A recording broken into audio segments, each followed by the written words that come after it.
Hello दोस्तों, नमस्कार। हम लोग साउथ अमेरिका कॉन्टिनेंट को कंटिन्यू कर रहे हैं। तो साउथ अमेरिका कॉन्टिनेंट,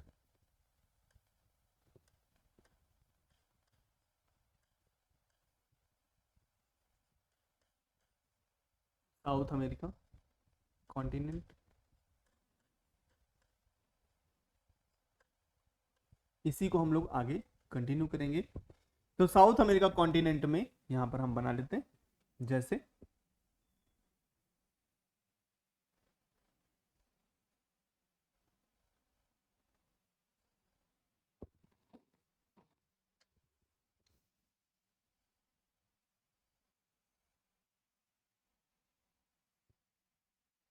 ये साउथ अमेरिका हो गया। साउथ अमेरिका में हमने आपको देश बताए थे, देश भी बना लेते हैं जल्दी जल्दी। जैसे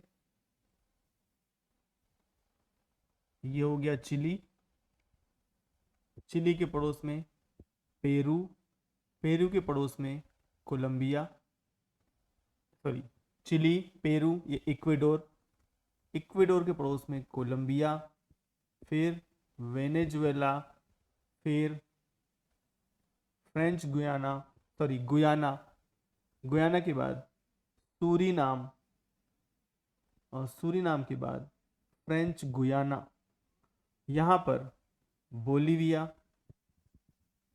बोलीविया,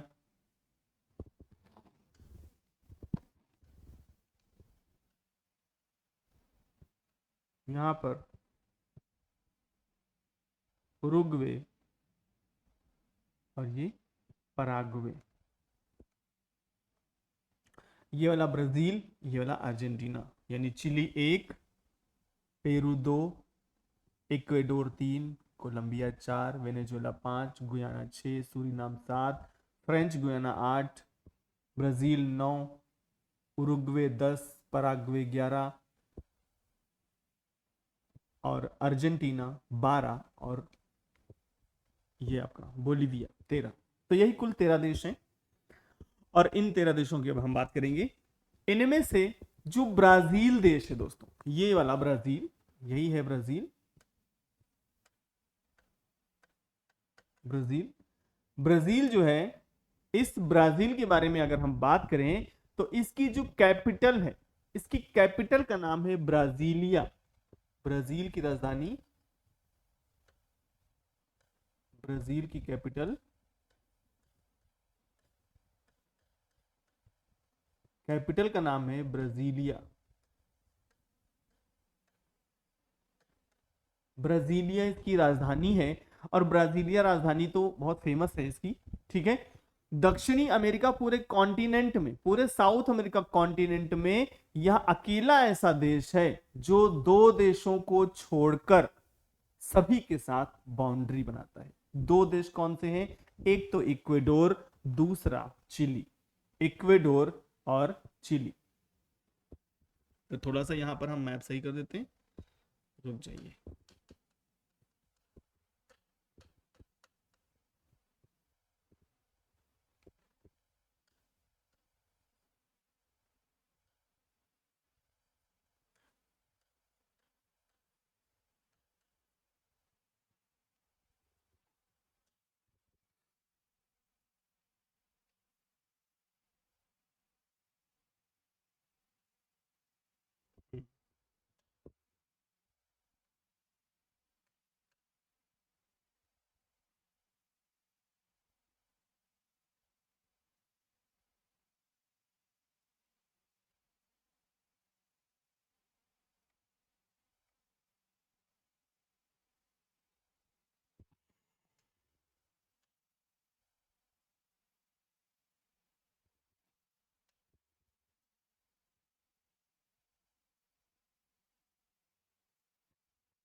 ठीक है, तो यहां पर दो ऐसे देश हैं, ब्राजील जो है, ये दो ऐसे देश हैं जिनको, जिनके साथ बॉर्डर साझा नहीं कर। थोड़ा सा इस मैप को सही कर लेते हैं हम।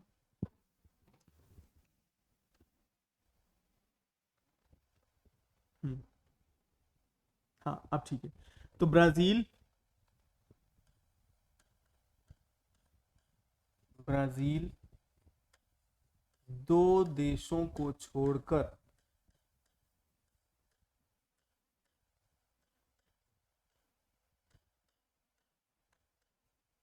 दो देशों को छोड़कर शेष सभी, अब टोटल 13 देश थे, 13 में से दो अगर हम माइनस करेंगे तो 11 देश बनेंगे, यानी शेष सभी 11 देशों के साथ बॉर्डर साझा करता है, बॉर्डर साझा करता है।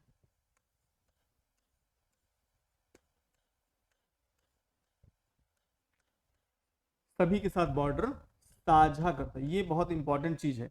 और वो ऐसे दो कौन से देश हैं जिनके साथ बॉर्डर साझा नहीं करता? तो देखने से लग रहा है एक तो चिली है और दूसरा इक्वेडोर है। इक्वेडोर ये यहाँ पर हल्का सा मिलता है, यहाँ पे ऐसा हल्का सा मिलता है, ये कनेक्टिंग बॉडी है। तो यहाँ पर वो दो कौन है? इन दो देशों की बात कर रहे हैं। तो इन दो देशों में से एक है चिली, चिली के साथ बॉर्डर साझा नहीं करता, और दूसरा देश है इक्वेडोर। इक्वेडोर, चिली और इक्वेडोर को छोड़कर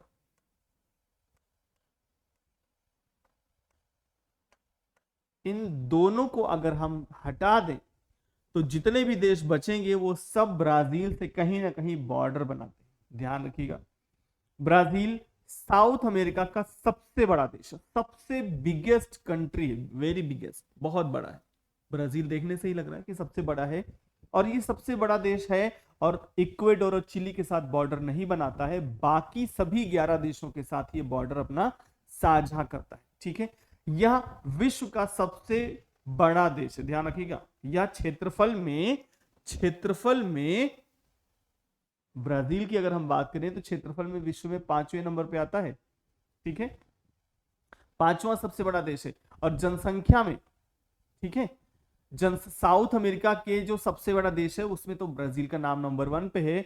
और जनसंख्या और क्षेत्रफल में ध्यान रखिएगा 5वें नंबर पे आता है, जनसंख्या में भी और क्षेत्रफल में भी। जनसंख्या, पॉपुलेशन,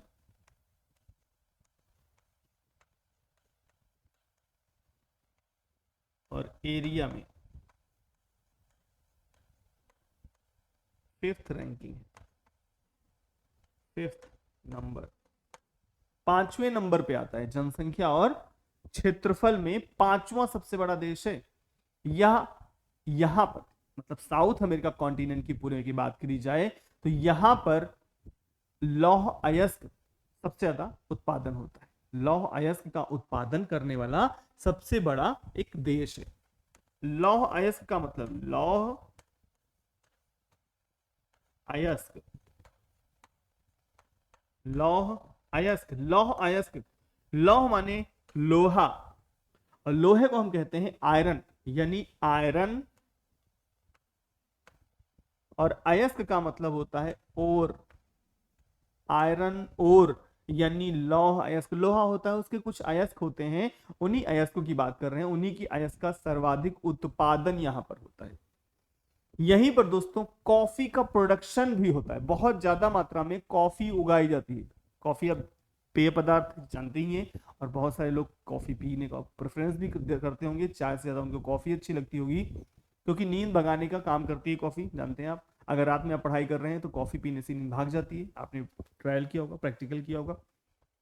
तो यहां पर कॉफी के बहुत बड़े बड़े बागान हैं। ठीक है, इसकी ब्राजीलिया है जो कैपिटल है, इस राजधानी में कॉफी का मैदानी क्षेत्र पाया जाता है। ठीक है, और उन मैदानी क्षेत्रों की बात कर लेते हैं पहले हम। तो यहां पर कॉफी के बागान,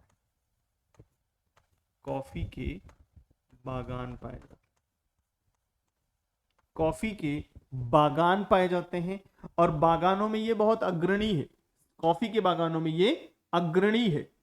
ब्राजीलिया कैपिटल में कंपास, यहां पे घास भी पाई जाती है, कंपास घास कहां पे पाई जाती है? इसकी कैपिटल ब्राजीलिया में। यहां पर कंपास घास है। और आप जानते हैं कंपास घास का मैदान है, कंपास घास का मैदान है, यानी मैदान में घास पाई जाएगी कौन सी, कंपास। कंपास नाम की घास पाई जाती है जो कि बहुत फेमस है, इंपॉर्टेंट फैक्टर है। कंपास घास के मैदान है, यानी एक मैदानी क्षेत्र है, ब्राजीलिया ब्राजील में है। कंपास घास के मैदान की वजह से और फेमस है। और यहीं पर इटाबिरा हिल लोहे के प्रोडक्शन के लिए बहुत फेमस है। इटाबिरा हिल, इटाबिरा।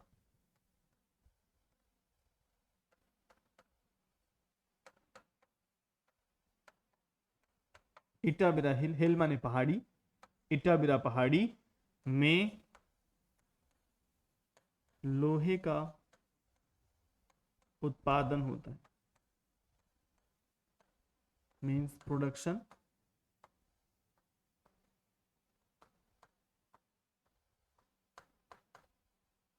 लोहे का प्रोडक्शन होता है। इस बात के लिए ये बहुत ज्यादा फेमस है, बहुत ज्यादा रूप से अग्रणी है।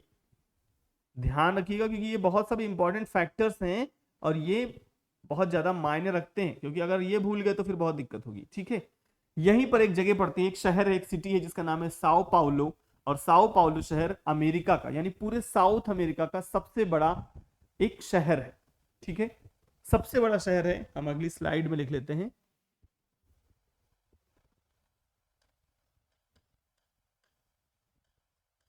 साओ पाउलो शहर है, साओ पाउलो शहर है। और ये शहर साउथ अमेरिका का, यानी दक्षिणी अमेरिका का, दक्षिणी अमेरिका का सबसे बड़ा शहर है, सबसे बड़ा, सबसे बड़ा शहर, सबसे बड़ा शहर है Sao Paulo. South America continent का सबसे बड़ा शहर है। यहां पर कॉफी के बागान, हमने आपको बताया कॉफी के बागानों के लिए फेमस है। यहीं पर कॉफी के बागानों की, यहां पर स्थित कॉफी के बागानों को,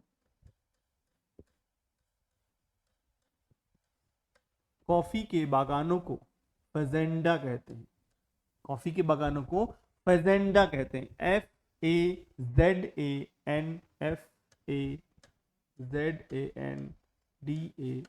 फेजेंडास, फेजेंडास कहते हैं। ध्यान रखिएगा, फेजेंडा क्या है, कॉफी के बागान है। कॉफी के बागानों को फेजेंडा कहते हैं। इंपॉर्टेंट चीज है, कॉफी के जो बागान है, कॉफी के बागान बहुत ज्यादा है, कॉफी बहुत ज्यादा उत्पादन होता है, कॉफी फेमस भी है, यहाँ की अच्छी सुगंधित कॉफी है। और इन कॉफी के जो बागान है, इन कॉफी के बागानों को फेजेंडा कहते हैं। ठीक है, अगला देश के बारे में बात कर लेते थोड़ा, चिली के बारे में। तो अगला देश है चिली।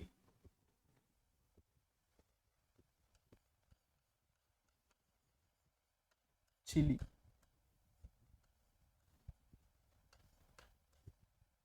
चिली के बारे में बात करते हैं।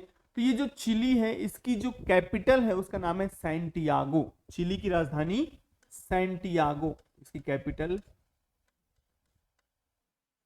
कैपिटल का नाम सैंटियागो, सैंटियागो, सैंटियागो इसकी राजधानी है। और सैंटियागो में बहुत ही बढ़िया मेडिटेरियन सी क्लाइमेट पाई जाती है। मेडिटेरियन सी क्लाइमेट, यानी हम कह सकते हैं कि यहां पर भूमध्य सागरीय जलवायु पाई जाती है। यहां पर अति विकसित मतलब बहुत अच्छी, अति विकसित का मतलब बहुत बढ़िया, बहुत अच्छी क्वालिटी में, बहुत, जैसे हमने कहा अति विकसित ठंडी हवा चली थी, यानी कि ठंडक में बहुत ठंडक है, वही अति विकसित, अति विकसित भूमध्य सागरी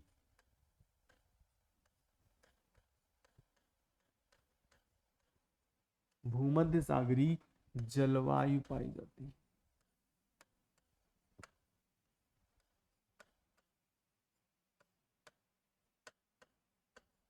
जलवायु पाई जाती है, बहुत अच्छी मात्रा में भूमध्य सागरीय जलवायु यानी मेडिटेरियन सी क्लाइमेट पाई जाती है। मेडिटेरियन सी क्लाइमेट,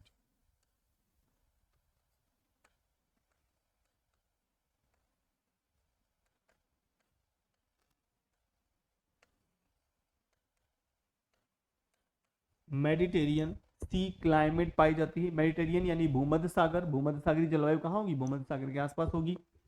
ऐसे ही वही जलवायु साउथ अमेरिका कॉन्टिनेंट की चिली के आसपास पाई जाती है, क्योंकि लैटिट्यूड नंबर लगभग एक ही होता है। ठीक है, तो ये मेडिटेरियन सी क्लाइमेट भूमध्य सागरीय जलवायु पाई जाती है, यानी हवाएं हैं, हवाएं तो किधर भी चलेंगी, ये जरूरी नहीं है कि लैटिट्यूड सेम हो, ये ऐसा भी जरूरी नहीं। तो जो भूमध्य सागरीय जलवायु की जो विशेषताएं हैं वही विशेषताएं यहाँ पर भी जलवायु में पाई जाती है, यानी भूमध्य सागरीय जलवायु की तरह, यानी हम कह सकते हैं कि ये भूमध्य सागरीय जलवायु पाई जाती है। और जो भूमध्य सागरीय, जिस क्षेत्र में भी भूमध्य सागरीय जलवायु पाई जाती है वहां पर वाइन का प्रोडक्शन ज्यादा मात्रा में होता है, यानी शराब उत्पादन बहुत ज्यादा मात्रा में होता है, वाइन प्रोडक्शन होता है। तो यहां पर लिख सकते हैं, यहां पर यहां शराब का उत्पादन होता है। याद रखिएगा, जिस भी क्षेत्र में मेडिटेरियन सी क्लाइमेट या भूमध्य सागरीय जलवायु पाई जाती है वहां पर सिट्रस यानी खट्टे फल और फाइबर्स यानी रेशेदार फल ज्यादा मात्रा में उगाते हैं, यानी रेशेदार फल और खट्टे फल ज्यादा उगाए जाते हैं, जैसे ग्रेप्स। ठीक है, अंगूर की खेती, और अंगूर से क्या बनती है? वाइन। यानी जिस क्षेत्र में अंगूर ज्यादा होते हैं उस क्षेत्र में वाइन बनाई जाती है, ये फेमस चीज है। तो जहां भी खट्टे फल होंगे ज्यादातर वहां से खट्टे फलों से वाइन का प्रोडक्शन होता है। ठीक है, यानी भूमध्य सागर के आसपास जितने भी कंट्री पड़ेंगे उन सभी देशों में भूमध्य सागरीय जलवायु पाई जाएगी, यानी सब में खट्टे फल होंगे, रेशेदार फल होंगे, और जहां पर खट्टे और रेशेदार फल होंगे वहां पर वाइन का प्रोडक्शन ज्यादा होगा। जैसे उन्हीं में से एक देश आता है मिस्र, मिस्र में भी वाइन प्रोडक्शन होता है। जैसे फ्रांस, फ्रांस तो दुनिया में अग्रणी है, जैसे फ्रांस में दुनिया की बेहतरीन शराब बनाई जाती है। तो ये सब डेटा आप पढ़ेंगे तभी आपको समझ में आएगा कि मेडिटेरियन सी क्लाइमेट की विशेषताएं क्या क्या है। यानी भूमध्य सागरीय जो जलवायु है उसमें अपने आप में कुछ बहुत ही विशेष बातें, विशेषताएं हैं। तो विशेषताएं पढ़ेंगे तभी जान पाएंगे। तो यहां पर शराब का उत्पादन बहुत ज्यादा मात्रा में किया जाता है, अग्रणी है। ठीक है, और यहां पर वालपरासिसो एक जगह है, वालपरासिसो, और यहां पर ऑयल रिफाइनरी है। तो हम नाम लिख देते हैं,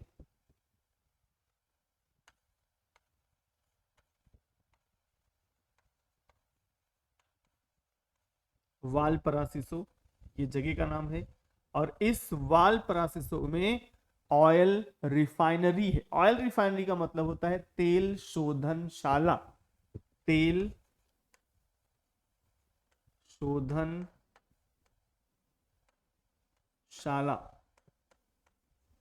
जैसे गौशाला, तेल शोधनशाला यानी ऑयल रिफाइनरी,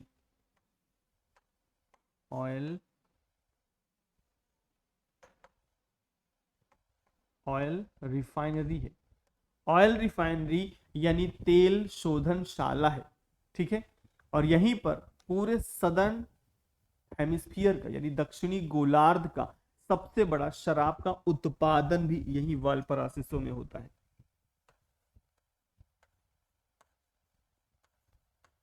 दक्षिणी अमेरिका महाद्वीप, दक्षिणी अमेरिका महाद्वीप में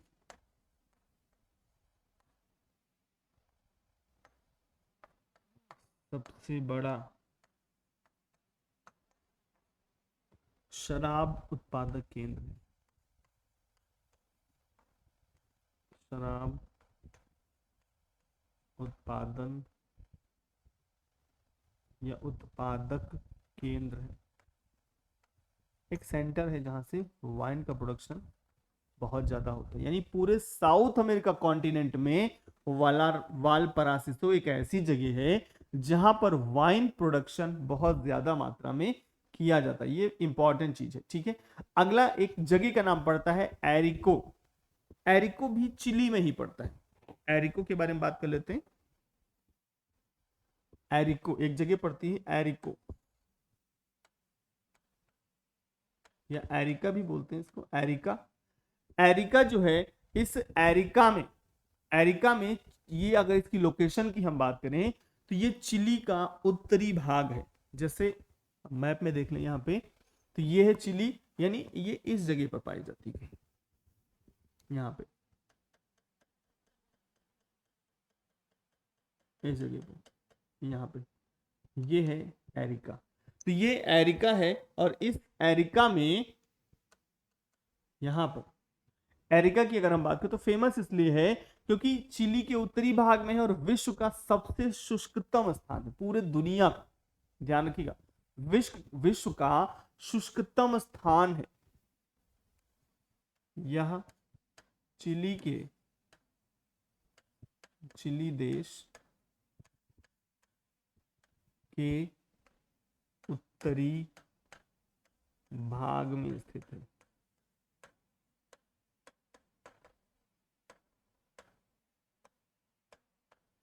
चिली के उत्तरी भाग में स्थित है, northern part of the Chile में है। और फेमस क्या है, चिली में उत्तरी में है, उत्तरी चिली में है, इसलिए फेमस नहीं है। फेमस इसलिए है क्योंकि दुनिया का सबसे ड्राइएस्ट प्लेस है, विश्व का सबसे शुष्कतम स्थान है, ये फेमस है। विश्व का सबसे शुष्कतम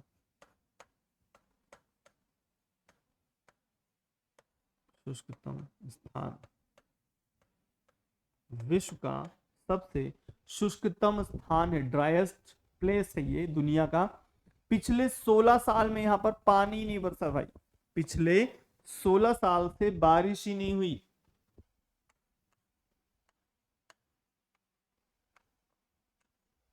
पिछले 16 वर्ष में वर्षा नहीं हुई।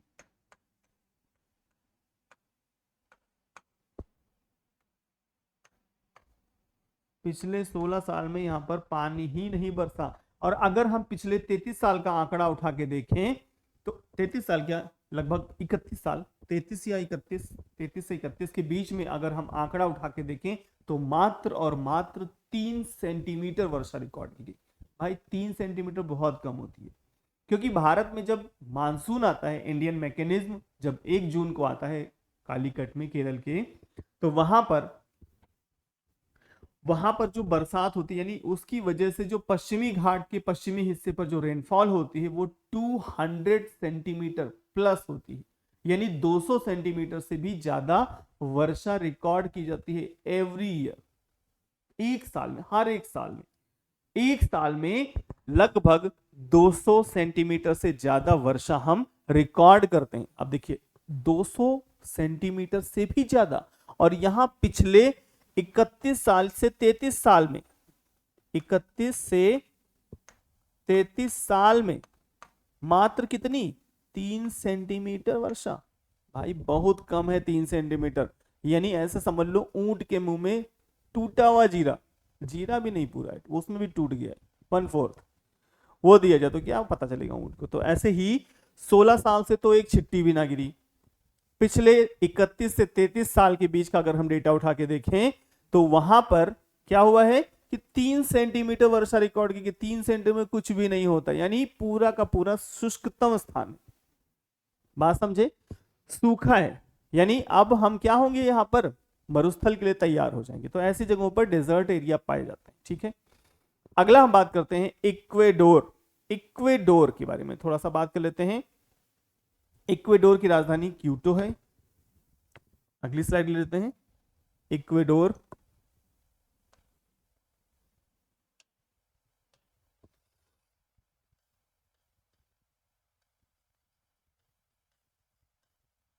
इक्वेडोर,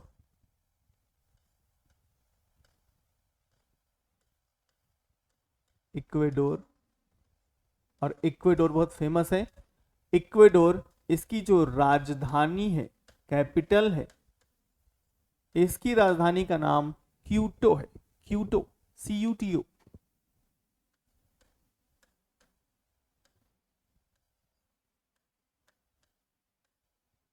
क्यूटो, क्यूटो या क्योटो एक ही बात है। विश्व की, यहां पर याद रखिएगा, क्यूटो जो है ये सबसे अधिक ऊंचाई पर स्थित राजधानी है।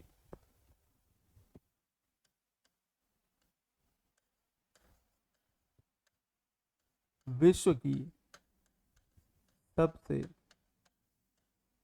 ऊंचाई पर स्थित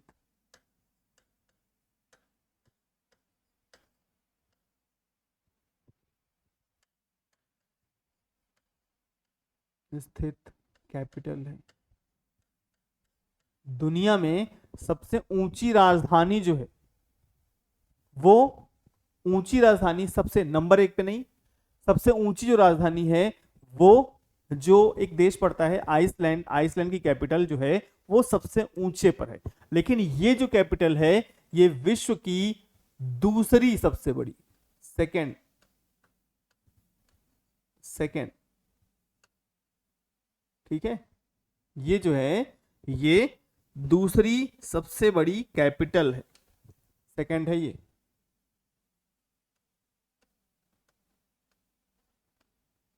सेकंड, विश्व की सेकंड सबसे ऊंचाई पर स्थित कैपिटल है, दुनिया की दूसरी सबसे ऊंची राजधानी,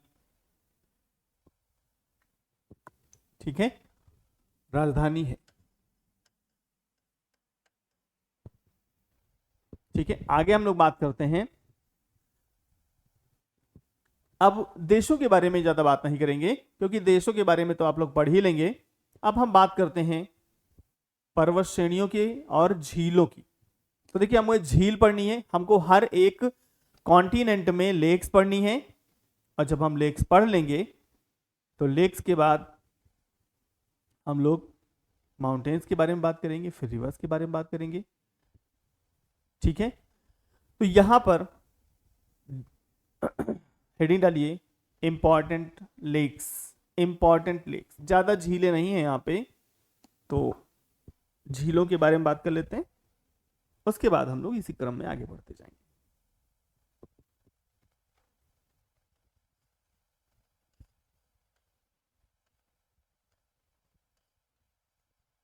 इंपॉर्टेंट लेक्स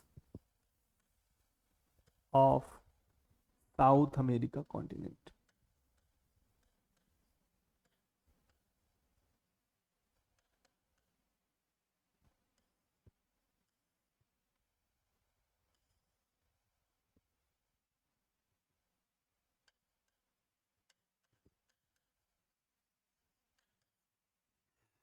तो ये चीज हम अब लेक्स के बारे में पढ़ेंगे, और जो लेक्स हैं, इंपॉर्टेंट झीलें हैं, उनमें पहली जो झील आती है वो आती है माराकैबो, माराकैबो लेक, माराकैबो, माराकैबो, माराकैबो लेक लिखेंगे या लेक माराकैबो, लेक माराकैबो। और अगर हम इस लेक माराकैबो के बारे में बात करें तो यह वेनेजुएला में है। वेनेजुएला हमने देश बताया था, वेनेजुएला में है, वेनेजुएला के उत्तरी भाग में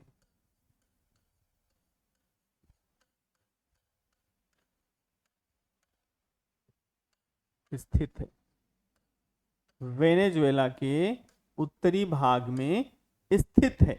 कौन सी? माराकैबो झील या लेक माराकैबो। यहां पर तेल अयस्क का क्षेत्र है, यहां पर आयरन ओर पाए जाते हैं, तेल अयस्क, आयरन, तेल के अयस्क, तेल का जो उत्पादन होता है, यानी तेल का उत्पादन होता है। तो यहां पर हम एक चीज और लिख लेते हैं, तेल उत्पादन है, तेल उत्पादक क्षेत्र है, तेल उत्पादक क्षेत्र है, तेल का उत्पादन होता है। और यह अमेरिका की साउथ अमेरिका की क्षेत्रफल की दृष्टि से अगर हम बात करें तो कौन सी, माराकैबो झील एरिया में सबसे बड़ी लेक है, सबसे बड़ी झील है, सबसे बड़ी झील है। लेक माराकैबो सबसे बड़ी लेक है, याद रखिएगा, सबसे बड़ी लेक है। तेल का उत्पादन होता है, तेल उत्पादक क्षेत्र है और वेनेजुएला के उत्तरी भाग में स्थित है। वेनेजुएला आप देख लीजिए, ये है कोलंबिया, ये है वेनेजुएला और इसके उत्तरी भाग में यहां पर स्थित है, उत्तरी भाग में है वेनेजुएला के। और यहीं पर लेक माराकैबो हो गई। ठीक है, अब इसी में अगली जो लेक है वो टिटिकाका है, बहुत फेमस है टिटिकाका। टिटिकाका के बारे में थोड़ी बात कर लेते हैं। टिटिकाका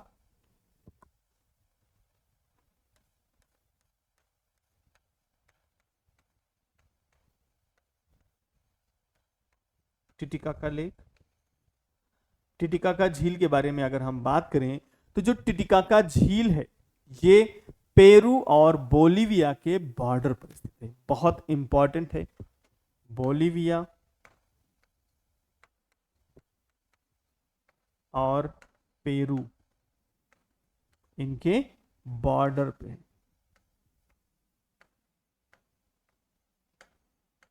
बॉर्डर पर है। पेरू और बोलिविया कहें या बोलिविया और पेरू कहें, इनके बॉर्डर पे है। यह एक नौका गमन क्षेत्र है, ठीक है, नौका गमन है और विश्व में सबसे ऊंची झील भी है, इसी को दर्जा मिला है नौका गमन है। नौका गमन का मतलब नाव चलती है, नौका गमन झील है। नौका गमन झील के साथ साथ जैसे वेम्बनाड है भारत में, वेम्बनाड प्रायद्वीपीय भारत में पड़ती है, वेम्बनाड झील भी नौका गमन है। ऐसे ही जो टिटिकाका झील है, टिटिकाका झील भी नौका गमन है और ये झील विश्व में सबसे ऊंची झील है, ध्यान रखिएगा, विश्व में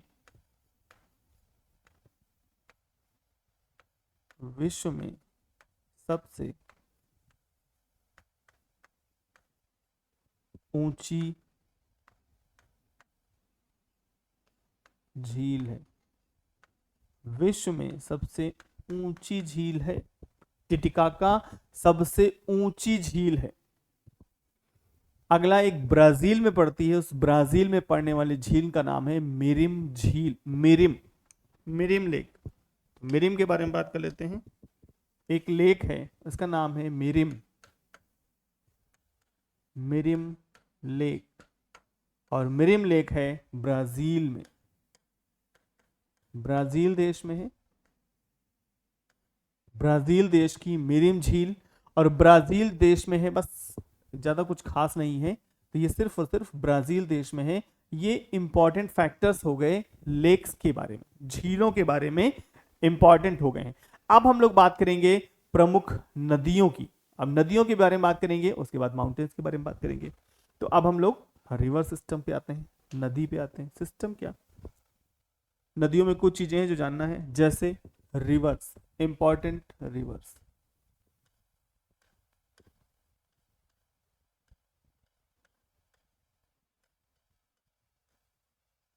important rivers of South America continent. जितनी भी इंपॉर्टेंट हैं उनके बारे में हम लोग पढ़ लेते हैं। जैसे नंबर 1 पर अगर आती है कोई तो उसका नाम है अमेजॉन रिवर, बहुत फेमस है अमेजॉन। तो अमेजॉन के बारे में बात कर लेते हैं। कोई भी रिवर होगी उसके बारे में हम बात करेंगे, तो पहले नाम लिख लेते हैं, अमेजॉन रिवर। Amazon river. और ये जो अमेजॉन रिवर है, हर एक नदी के बारे में हम लोग पहले उद्गम स्थल पढ़ेंगे, और जब ओरिजिन हो जाएगी तो ओरिजिन के बाद फिर हम लोग उसके बारे में कुछ और पढ़ेंगे जो इंपॉर्टेंट फैक्टर्स होंगे, ठीक है, कि कहाँ बहती है, कहाँ से निकलती है। यानी हर एक नदी के बारे में हमको पढ़ना क्या है, पहली बात तो उसकी ओरिजिन पढ़नी है। क्या पढ़नी है? ओरिजिन। ओरिजिन यानी उसका उद्गम पढ़ना है। और क्या पढ़ना है? उसका ड्रेनेज पढ़ना है। ड्रेन यानी कहां से निकलती है, कहां पर उसका ड्रेन होता है, ये तो हमको पढ़ना ही पढ़ना है। और अगर कोई ट्रिब्यूटरी है तो वो भी पढ़नी है, कोई डैम है तो वो पढ़नी है, यानी कोई खास बात है तो हमको वो पढ़नी है। तो जैसे अमेजॉन नदी, आप जानते हैं कि अमेजॉन नदी दुनिया में क्षेत्रफल की दृष्टि से सबसे बड़ी नदी है। वैसे अगर सबसे बड़ी नदी की बात करें तो अफ्रीका में बहने वाली नील नदी है, जिसको आप नाइल कहते हैं। नाइल यानी नील नदी। नील नदी भी दो नदियों से बनी है, white Nile and blue Nile. तो ब्लू नाइल और व्हाइट नाइल जब मिलती हैं खार्तूम शहर में, आप जानते हैं, सूडान में, तो वहीं से बनती है नील नदी। तो नील नदी दुनिया में सबसे लंबी नदी है, लेकिन अपवाह की दृष्टि से एरिया में बहने वाली जो सबसे नदी है, अपवाह की दृष्टि से बहने वाली सबसे बड़ी नदी का नाम अमेजॉन है। और यही अमेजॉन नदी अमेजॉन बेसिन बनाती है। और जो अमेजॉन बेसिन है उसमें इतना ज्यादा वाटर बॉडी होने की वजह से, क्योंकि बहुत ज्यादा पानी है, इसीलिए वहां पर एवरग्रीन फॉरेस्ट है, बहुत ज्यादा पानी है। और वहीं पर दुनिया में यानी अमेजॉन के जो फॉरेस्ट हैं वो हमेशा हरे भरे रहते हैं, इसीलिए हम उनको एवरग्रीन फॉरेस्ट कहते हैं। चूंकि इक्वेटर के आसपास भी हैं वो क्षेत्र, इसीलिए डेली बरसात भी होती है, इसलिए पानी की कोई कमी ही नहीं है, ठीक है। तो अमेजॉन रिवर भी बहती है, एक तो पानी रिवर से है, ऊपर से रेनफॉल डेली हो रही है, तो पानी की तो कोई कमी ही नहीं है। इसीलिए दुनिया में सबसे ज्यादा ऑक्सीजन का जो प्रोडक्शन होता है वो अमेजॉन के जंगलों से होता है।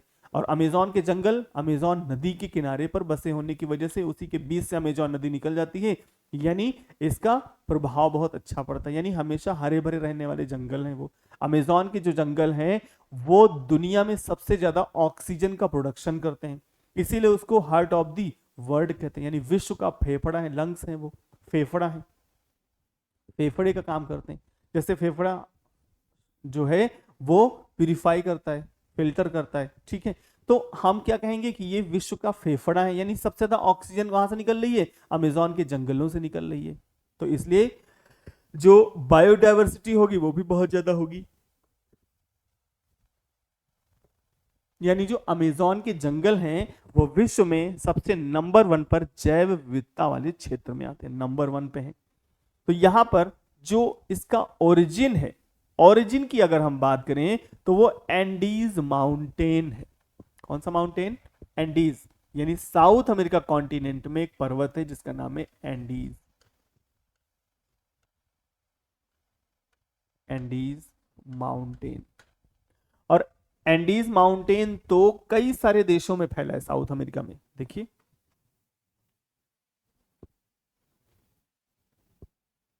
ये है कुछ ऐसे, ये है एंडीज।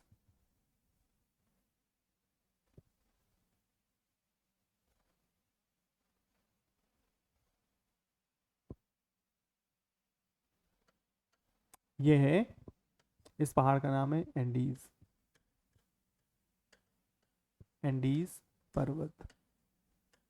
उत्तरी अमेरिका में रॉकी पर्वत, साउथ अमेरिका में एंडीज पर्वत।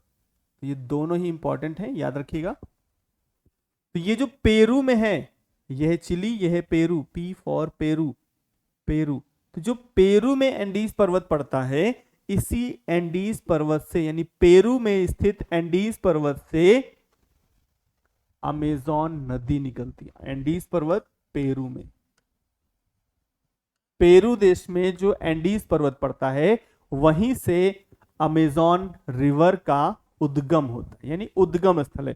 और अगर हम इसके ड्रेनेज की बात करें, मुहाने की बात करें, तो ये अटलांटिक ओशन है, अटलांटिक ओशन। अटलांटिक ओशन में ये ड्रेन हो जाती है, यानी कहीं से निकलेगी नदी और कहीं ड्रेन हो जाएगी, तो अटलांटिक ओशन से ड्रेन होगी, और निकलने की जगह पूछे तो पेरू देश में जो एंडीज पर्वत का हिस्सा पड़ता है वहीं से अमेजोन नदी निकलती है, और बहते बहते ये अटलांटिक ओशन में ड्रेन हो जाती है, महासागर में गिर जाती है। ठीक है, ये बेसिकली पेरू और ब्राजील में बहती है, ये पेरू तथा ब्राजील में बहती है, ध्यान रखिएगा, ब्राजील में बहती है, पेरू और ब्राजील में बहती, दो देशों में ज्यादातर बहती है, ये दोनों देशों में बहती। यह आयतन के हिसाब से देखा जाए तो विश्व की सबसे लंबी नदी है। आयतन यानी एरिया में, एरिया में विश्व की सबसे बड़ी नदी है। आयतन की यानी एरिया की दृष्टि, एरिया माने आयतन, आयतन में विश्व की सबसे बड़ी नदी है। एक इसकी सहायक नदी है जिसका नाम है मडीरा, मडीरा, ये भी इंपॉर्टेंट फैक्टर है, मडीरा, MADERA, मडीरा। मडीरा इसकी सहायक नदी है, सहायक नदी, मडीरा इसकी सहायक नदी का नाम है, इसकी ट्रिब्यूटरी का नाम है मडीरा, और ये यहां पर पाई जाती है, बहुत ज्यादा फेमस है। अमेजॉन नदी बेसिन में विषुवत रेखीय वन या कोनिकल फॉरेस्ट पाए जाते हैं।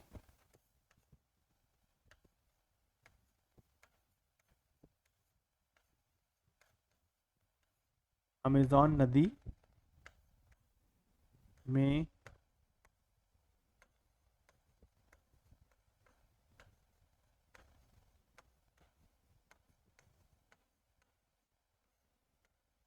विषुवत रेखीय वन, विषुवत रेखीय वन को हम लोग एवरग्रीन फॉरेस्ट बोलते हैं, ठीक है, इक्वेटोरियल रेन फॉरेस्ट भी बोलते हैं,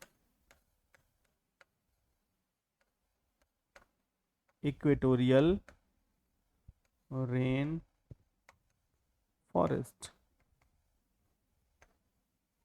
इक्वेटोरियल रेन फॉरेस्ट पाए जाते हैं, यानी विषुवत रेखीय वन पाए जाते हैं जो सदा हरे भरे रहते हैं। इन्हीं को स्थानीय भाषा में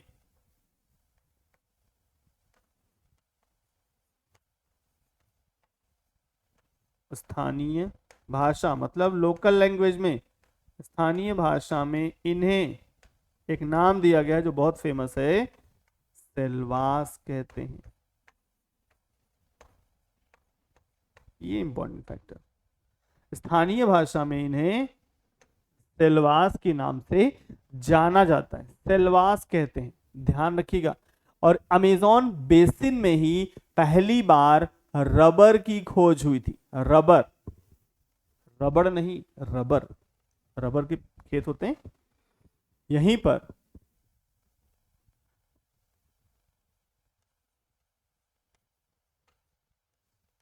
पहली बार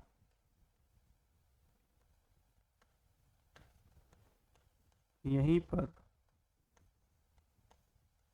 रबर की खोज हुई।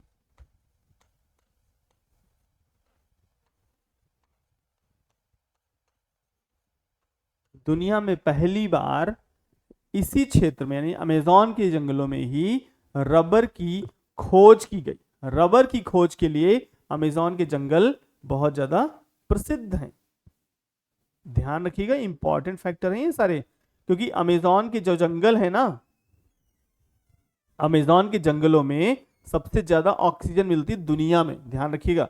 और यहीं पर अमेजॉन नदी की अगर हम बात करें तो अमेजॉन नदी विश्व की सबसे बड़ी आयतन की दृष्टि से नदी है, क्षेत्रफल में सबसे बड़ी नदी कौन है, अमेजॉन। और अगर हम वैसे बात करें तो अमेजॉन जो रिवर है वो तो क्षेत्रफल में है, यानी पानी सबसे ज्यादा उसमें है, आयतन में, एरिया में। लेकिन अगर विश्व में सबसे बड़ी नदी की बात करें तो नाइल है, और नील नदी हम हिंदी में कहेंगे। और नाइल भी दो नदियों से मिलकर बनती है, एक ब्लू नाइल, एक व्हाइट नाइल। नील नदी और नील नदी, यानी इन दोनों की अगर हम ओरिजिन की बात करें तो वो भी अलग है। हम आगे बात करेंगे, ओरिजिन की बात करेंगे जब अफ्रीका कॉन्टिनेंट पढ़ाएंगे। तो दोनों की ओरिजिन होती अलग अलग झीलों से, और उसके बाद वो एक शहर पड़ता है सूडान।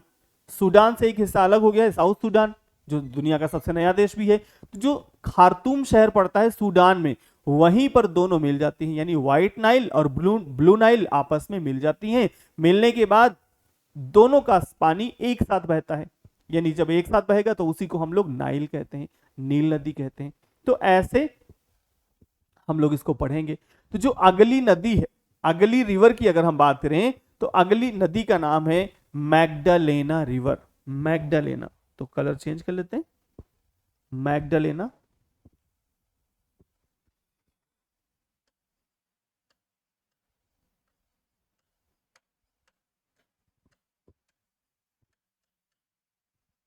मैग्डालेना रिवर,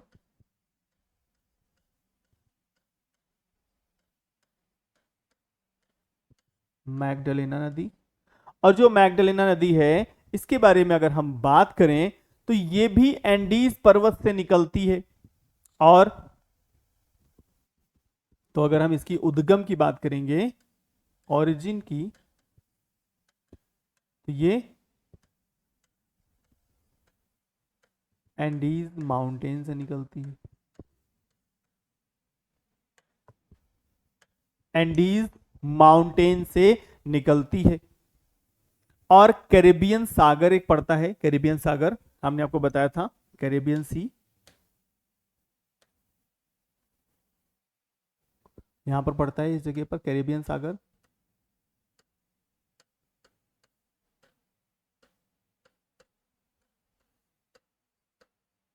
कैरेबियन सागर, और इसी कैरेबियन सागर में ये ड्रेन हो जाती है। तो जो इसकी ड्रेनेज है, ये कैरेबियन सी है,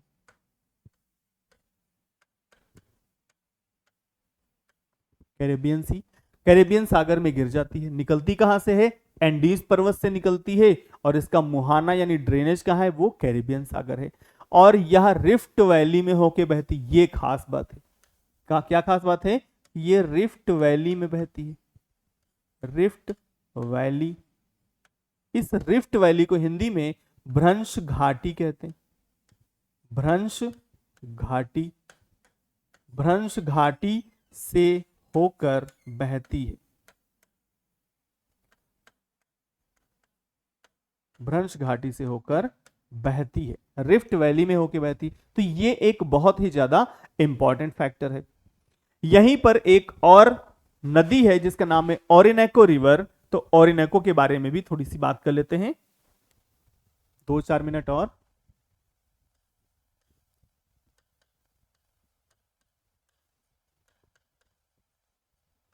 ओरिनेको रिवर,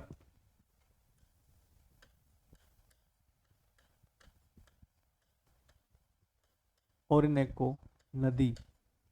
ओरिनेको नदी के बारे में अगर हम लोग बात करें तो ये गुयाना से निकलती है। हमने आपको बताया था गुयाना और फ्रेंच गुयाना दो अलग अलग देश हैं, दोनों के बीच में सूरीनाम पड़ता है। तो यहां पर अगर हम इसकी ओरिजिन की बात करें, ओरिजिन प्लेस की,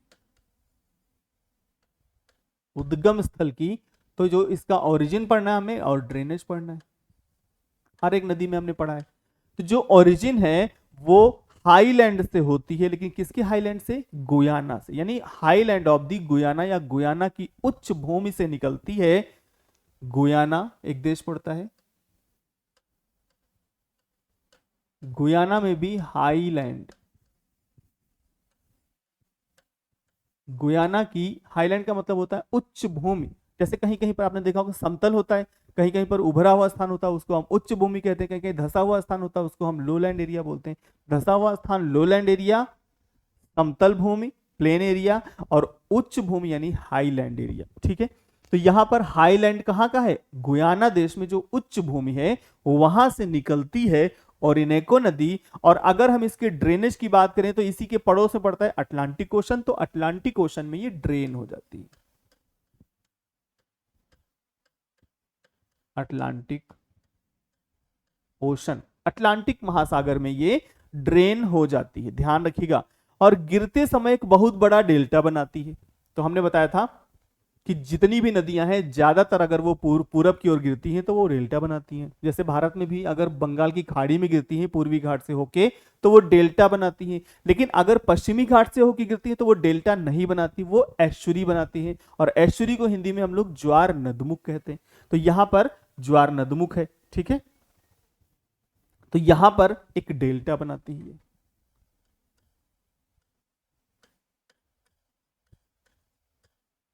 गिरने के पहले, ये सब हम ओरिनोको की बात कर रहे हैं, ओरिनोको रिवर की, पहले डेल्टा बनाती है।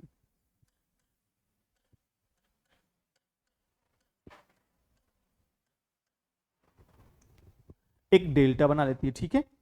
तो इसी के बाद अब हम लोग अगली क्लास में बात करेंगे जो कि इतना ही है, ठीक है। इसके बाद इसी क्रम में हम आगे बात करेंगे, लेकिन आज के लिए बस इसी क्लास को यहीं तक हम रोकेंगे। नदियां हो गई हैं थोड़ी, एक दो बची हैं, उसके बाद फिर हम लोग माउंटेन्स के बारे में बात करेंगे और फिर उसी क्रम में आगे बढ़ते चले जाएंगे। तो दोस्तों आज के लिए बस इतना ही, नमस्कार, फिर मिलते हैं, तब तक के लिए थैंक यू, ध्यान रखिए, ख्याल रखिए अपना।